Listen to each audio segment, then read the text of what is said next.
ஆகாஷ்வாணி.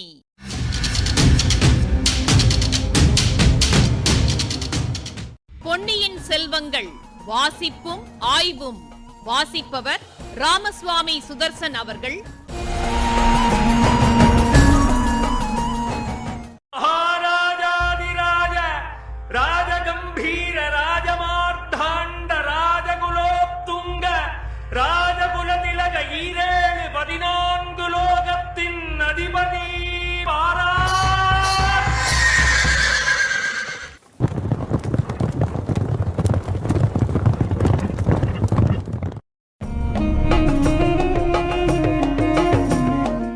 அவனேதான் அவனேதான் என்றாள் நந்தினி. எவனேதான்? அவன்தான் ஒற்றன். சக்கரவர்த்திக்கு ஓலை கொண்டு வந்ததாகத்தான் இங்கேயும் அவன் சொன்னானாம். என்ன காரணத்தினால் அவனை ஒற்றன் என்று இவர்கள் சந்தேகித்தார்களாம்? எனக்கு எப்படி தெரியும் அதை பற்றி? அதெல்லாம் புருஷர்கள் விஷயம். பார்க்க போனால் அந்த ஒற்றனும் சந்தேகப்படும்படியாகத்தான் நடந்திருக்கிறான். இல்லாவிட்டால் ரகசியமாக இரவுக்கிரவே ஏன் தப்பி ஓட வேண்டும்? இந்த சாது மனிதருடைய முதுகிலே எதற்காக குத்திவிட்டு போக வேண்டும்? இவருடைய முதுகில் அவன்தான் குத்தினான் என்பதையும் நான் நம்பவில்லை. குத்தியிருந்தால் இவரை மறுபடி தூக்கி கொண்டு போய் வாய்ப்பேச இயலாதவளின் வீட்டில் ஏன் சேர்த்துவிட்டு போகிறான்? கூட இருந்து பார்த்தது போல சொல்லுகிறீர்களே தேவி. என்னமோ அந்த ஒற்றன் பேரில் உங்களுக்கு அவ்வளவு பரிவு தோன்றியிருக்கிறது. அவனிடம் ஏதோ மாய சக்தி இருக்க வேண்டும். இவர் கூட அவனை இன்னும் தம் சிநேகிதன் என்று சொல்லிக் கொள்ளுகிறார் அல்லவா? எப்படியானால் என்ன? போன உயிர் திரும்பி வரப்போவதில்லை. அவனை இந்த வீரர்கள் கொண்டிருந்தால்? குந்தவையின் முகத்தில் வியர்வை துளித்தது. கண்கள் சிவந்தன. தொண்டை அடைத்தது. நெஞ்சு படபடவென்று அடித்துக் கொண்டது. அப்படி நடந்திராது, ஒரு நாளும் நடந்திராது என்று தனக்குள்ளே சொல்லிக் கொண்டாள். இவர் சொல்லுகிறபடி அந்த ஒற்றன் அவ்வளவு கெட்டிக்காரனாயிருந்தால் என்றாள். ஆம் இளவரசி, வந்தியத்தேவன் இந்த ஆட்களிடம் ஒரு நாளும் அகப்பட்டுக் கொண்டிருக்க மாட்டான் என்றான் கந்தமாறன். இப்போது அகப்பட்டிராவிட்டால் இன்னொரு நாள் அகப்பட்டுக் கொள்ளுகிறான் என்றாள் நந்தினி. குந்தவை பற்களை கடித்து கொண்டு, நாளை நடக்கப் போவது யாருக்கு தெரியும் என்றாள். பின்னர் ஆத்திரத்துடன், சக்கரவர்த்தி நோயாய் படுத்தாலும் படுத்தார். ராஜ்யமே தலைகீழாக போய்விட்டது. மூலிகையை கொண்டு வருவதற்கென்று நான் அனுப்பிய ஆட்களை பிடிப்பதற்கு இவர்களுக்கு என்ன அதிகாரம்? இதோ என் தந்தையிடம் போய் கேட்டு விடுகிறேன் என்றாள். தேவி, நோயினால் மெலிந்திருக்கும் சக்கரவர்த்தியை இது விஷயமாக ஏன் தொந்தரவு செய்ய வேண்டும்? என் மைத்துனரையே கேட்டுவிடலாமே. தங்கள் விருப்பம் ஒருவேளை அவருக்கு தெரியாமல் இருக்கலாம். தெரிவித்தால் அதன்படி அவர் நடந்து கொள்ளுகிறார். இந்த சோழ ராஜ்யத்தில் இளைய பிராட்டியின் விருப்பத்துக்கு மாறாக நடக்க யார் துணிவார்கள் என்றாள் நந்தினி. அந்த 2 பெண் புலிகளுக்கும் அன்று நடந்த போராட்டத்தில் நந்தினியே வெற்றி பெற்றாள். குந்தவையின் நெஞ்சில் பல காயங்கள் ஏற்பட்டன. அவற்றை வெளிக்காட்டாமல் இருக்க இளவரசி பெருமுயற்சி செய்ய வேண்டியிருந்தது. உலக வாழ்க்கையைப் போல் அறிய முடியாத விந்தை வேறொன்றுமில்லை. சுகம் எப்படி வருகிறது, துக்கம் எப்படி வருகிறது என்று யாரால் சொல்ல முடியும்? வானம் நெடுங்காலம் களங்கமற்று விளங்கி வருகிறது. திடீரென்று கருமேகங்கள் திரண்டு வந்து 8 திசைகளும் இருள் சூழ்ந்து இடியிடித்து மின்னல் மின்னி கொட்டு கொட்டென்று கொட்டுகிறது. உலகிலிருந்து காற்று என்பதே அற்றுப்போய் விட்டதாக சில சமயம் தோன்றுகிறது. மரங்களின் இலைகளும் அசையாமல் இருக்கின்றன. திடீரென்று எங்கிருந்தோ ஒரு சூறைக்காற்று வந்து சுழன்று அடிக்கிறது. அதன் வேகத்தில் பெரிய பெரிய மரங்கள் வேருடன் பெயர்ந்து விடுகின்றன. சற்று முன்னால் நேத்ரானந்தமாக வானளாவி நின்ற காட்சியளித்த பசுமரச் சோலைகள் இப்போது அனுமாரடித்த அசோக வனமாக மாறிவிடுகின்றன.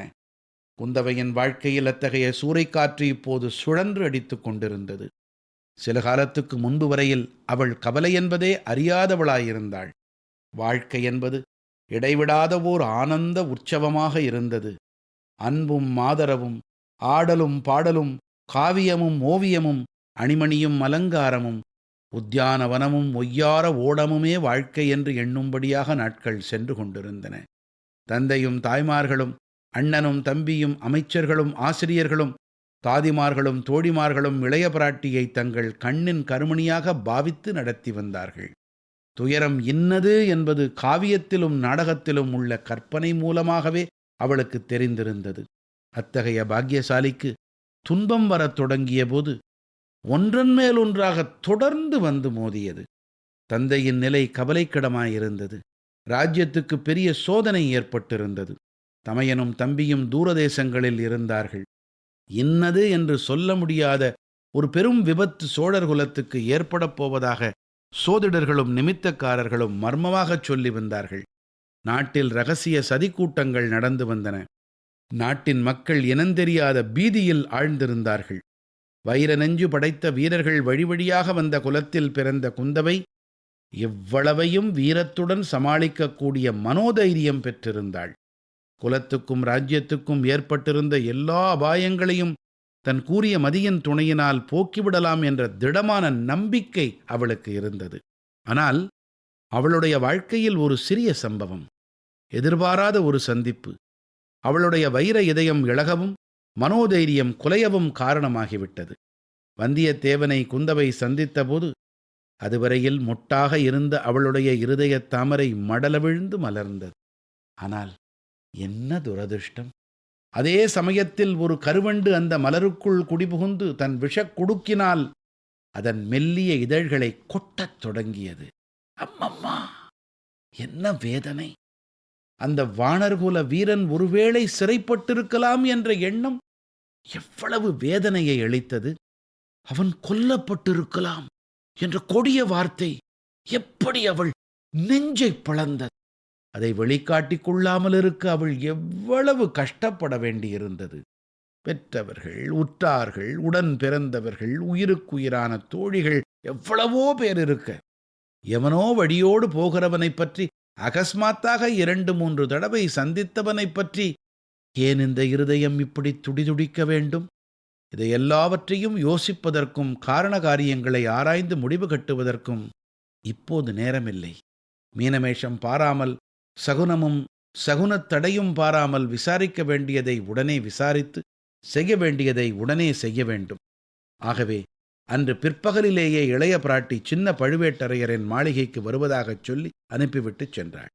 அந்த மாளிகையின் அந்தப்புற மாதர்கள் இளைய பிராட்டியை ஆர்வத்தோடு வரவேற்றார்கள், அன்பைச் சொரிந்து உபசரித்தார்கள்.